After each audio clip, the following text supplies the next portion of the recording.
auténticos, que llevan más de 10 años abiertos sin infección alguna.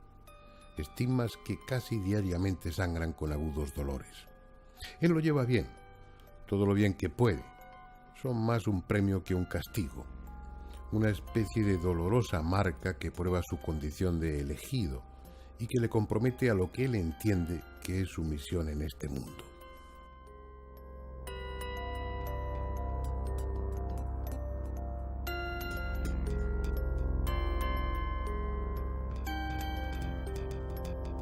Yo pienso que la ufología es seria, pero claro, la ufología seria, la ufología profunda es la única materia que en este momento está dando prueba, evidencia que este contacto existe y que un día u otro se dará en una manera impactante, global, porque los gobiernos se esconden, las iglesias se esconden, la ciencia no le interesa o hace la finta que no le interesa o lo estudia ocultamente. Entonces la única materia, la más polémica, la más atacada de todo el mundo es la ufología.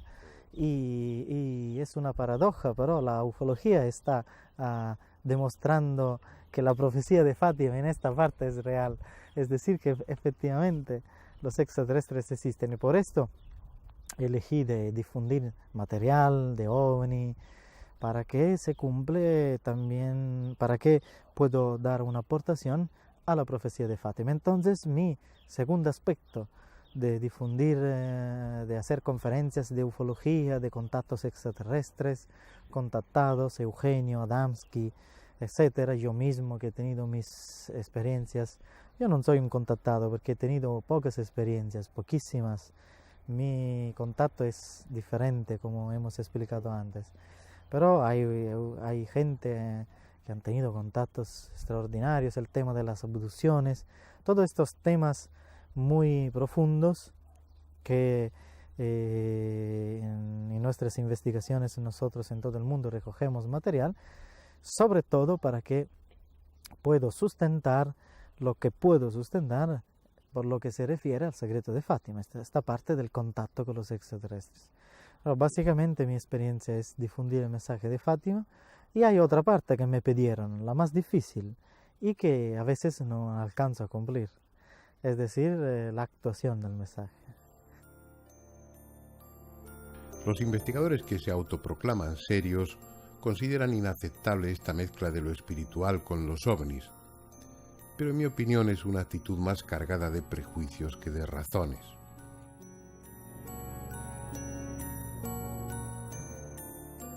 Entre tanto, indiferentes a lo que crean unos y otros, los ovnis continúan manifestándose en función de una estrategia que desconocemos. Y lejos de abandonar su puesto de observación en torno al planeta, por la presencia cada vez más frecuente de nuestros satélites tripulados y lanzaderas espaciales, se muestran con total descaro evolucionando cerca de ellos. Las imágenes que estamos viendo no son de un aficionado. Están tomadas por las cámaras fijas de las lanzaderas o por los propios astronautas. Corresponden fundamentalmente al Shuttle y al Discovery, grabadas de otras copias para poder mostrárselas ahora, pero sin que haya duda alguna sobre su autenticidad. Objetos no identificados que nada tienen que ver con chatarra espacial o con meteoritos, evolucionando, realizando maniobras imposibles y entrando en ocasiones varios de ellos en el campo de la cámara.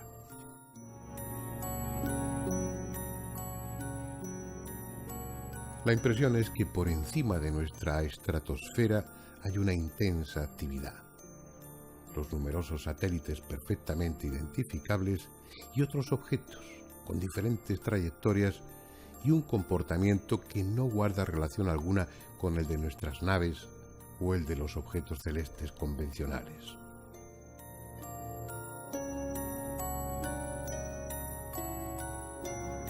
Estas imágenes son solo una pequeña selección del mucho material ya acumulado a lo largo de los últimos años.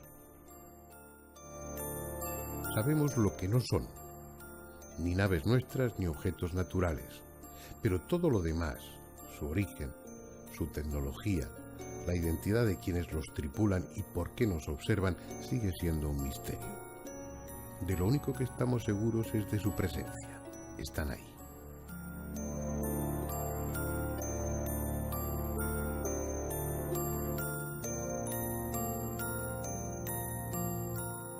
Pero ni siquiera de eso se nos ha informado oficialmente, porque respecto a los ovnis, la NASA y el resto de las agencias espaciales siguen las mismas consignas en el espacio que los militares y gobiernos con lo que sucede dentro de nuestra atmósfera: silencio o manipulación.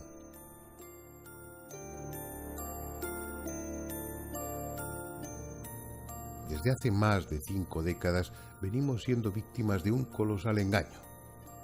Engaño al que, por sugerencia de las instituciones o por simple papanatismo, los medios de comunicación no son ajenos.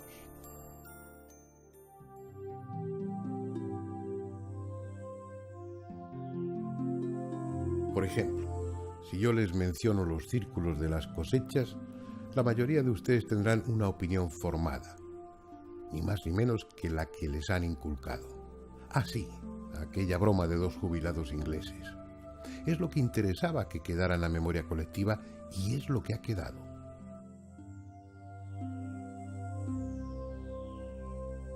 Sin embargo, los círculos de las cosechas constituyen uno de los enigmas más desconcertantes a los que se enfrenta la humanidad actual.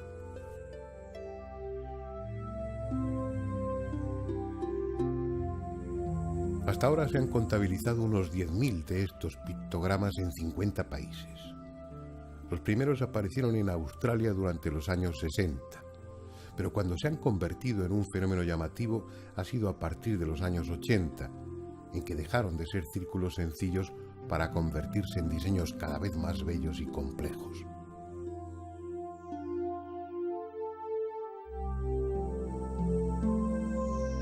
Aunque se han formado en campos de hierba, plantaciones de arroz, hielo, arena e incluso en bosques de árboles, son un fenómeno casi exclusivo de los campos de cereales. Por eso aparecen entre mayo y septiembre, cuando las plantas ya están altas y por alguna razón, preferentemente en el sur de Inglaterra.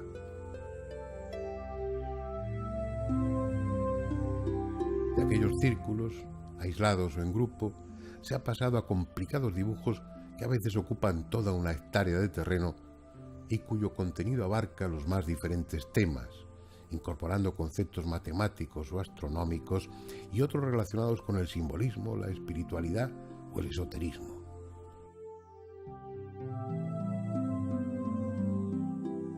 Pero la característica fundamental de todos ellos es la armonía, la perfección en el diseño y su cada vez mayor complejidad. Aparecen durante la noche, silenciosamente, según algunos testigos de madrugada y en el transcurso de 1 o 2 minutos, incluso menos.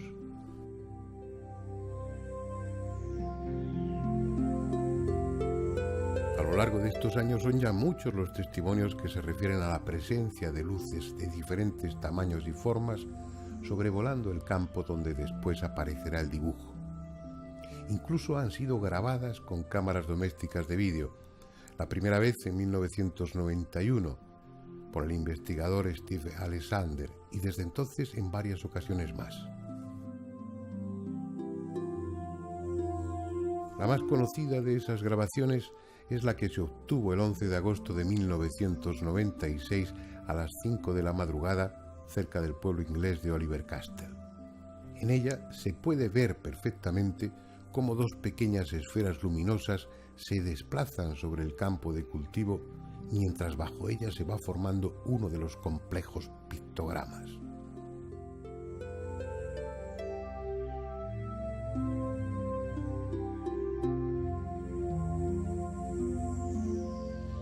Es obvio que ha habido y sigue habiendo bromistas que se atribuyen el mérito de ser ellos los autores de los círculos. Han demostrado además que son capaces de hacerlo y con aceptable resultado. Así pues, junto a los auténticos círculos hay otros falsos, lo que favorece esa cortina de humo con la que autoridades e instituciones intentan cubrir habitualmente los fenómenos desestabilizadores, en tanto que ellas, como es lógico, también los investigan.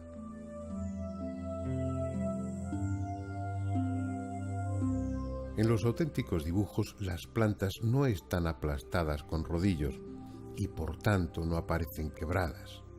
Tampoco hay agujeros dejados por las estacas clavadas, algo imprescindible para los bromistas, ni huellas de pisadas o vehículos. Pero no es solo eso. Las anomalías en el interior de los círculos verdaderos demuestran la intervención de algún tipo de energía desconocida. Los tallos afectados han sido expuestos a una fuente de microondas que de forma selectiva modifica las células, hinchándolas y deformándolas a la altura conveniente de la planta, de modo que en esa parte se forma una especie de nódulo que permite que se doblen sin romperse y sigan creciendo en posición horizontal. Sus semillas sufren malformaciones y en el laboratorio germinan de forma diferente a las del resto del campo. En el interior de los dibujos auténticos hay también una concentración de partículas de hierro meteórico muy superior a la normal, como si hubieran sido atraídas por un intenso campo electromagnético. De hecho, se ha comprobado que durante horas o días el campo magnético en los dibujos es 3 veces más intenso que fuera de ellos.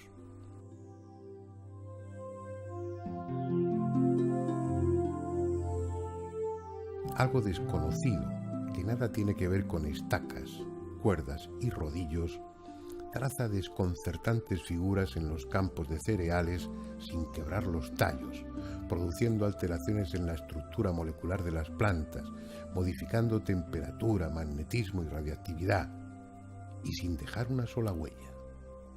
Tan solo un dibujo, a veces gigantesco, de enorme belleza y complejidad.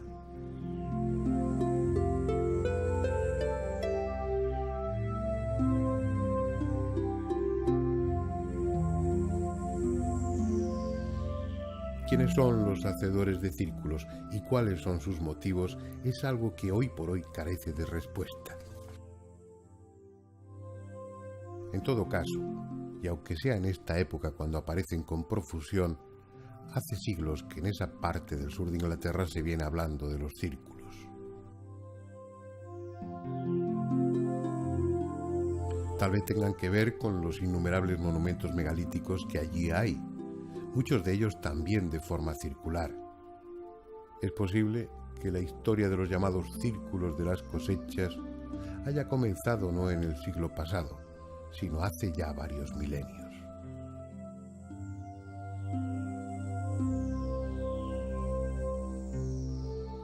¿Quién sabe? Nos consta que ellos están ahí, pero ignoramos desde cuándo.